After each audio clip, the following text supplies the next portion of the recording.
revolutionary IVF technique prevents inherited mitochondrial disease. 8 healthy babies born in UK first groundbreaking mitochondrial donation, IVF, has resulted in the birth of 8 healthy babies in the United Kingdom, marking a significant victory against devastating inherited diseases. The children, including a set of identical twins, show no signs of the mitochondrial DNA mutations that would have otherwise condemned them to debilitating illness.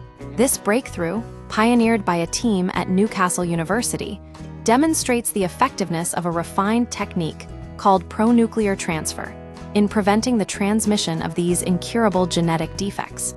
The science behind mitochondrial donation. Mitochondrial diseases affect roughly 1 in 5,000 children, causing energy production failures in vital organs like the heart, brain, and muscles. These diseases are inherited solely from the mother through mitochondrial DNA, mtDNA, leaving no cure and only limited treatment options. Pronuclear transfer addresses this by replacing the mother's faulty mtDNA with healthy mtDNA from a donor egg after fertilization. The process involves taking the genetic material from a fertilized egg carrying the disease-causing mutation and transplanting it into a donor egg with its own nucleus removed. The resulting embryo inherits its parents' nuclear DNA, but predominantly carries the donor's healthy mitochondrial DNA. This ensures the child won't inherit the disease, offering families a chance at healthy offspring. Early results confirm success, published in the New England Journal of Medicine. The findings detail the reproductive and clinical outcomes of this procedure.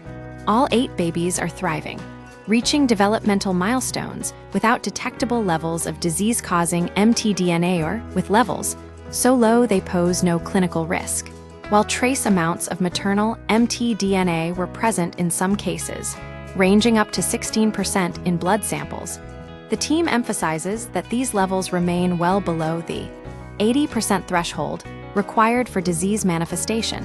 Mitochondrial donation technologies are currently regarded as risk reduction treatments owing to carryover of maternal mitochondrial DNA during the mitochondrial donation procedure, said Professor Mary Herbert, lead author of the study.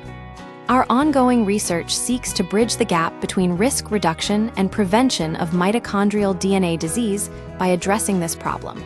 Rigorous monitoring and support the mothers who underwent the procedure were part of a closely monitored research study under the NHS Mitochondrial Reproductive Care Pathway. 7 women participated, with 6 experiencing uncomplicated pregnancies. 1 mother developed hyperlipidemia, a high-fat blood condition, which was successfully managed with dietary changes. 3 babies experienced minor health issues, a brief startle reflex, high blood fats, and an arrhythmia, none of which are conclusively linked to the mitochondrial donation procedure. The Newcastle team is conducting long-term follow-up studies on these children, extending to age 5, to ensure continued health monitoring and identify any potential patterns.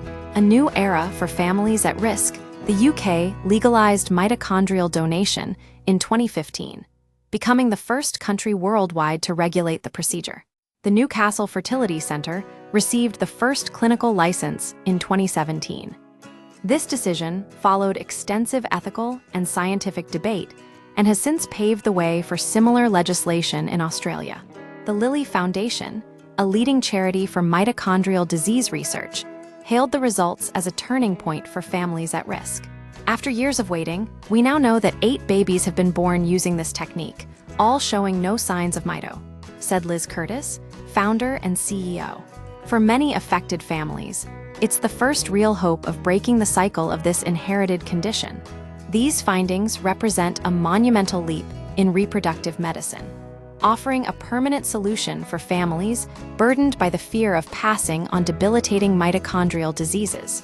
While ongoing research is crucial to refine the technique further, the success of these first 8 children confirms that a future free from these inherited conditions is now within reach.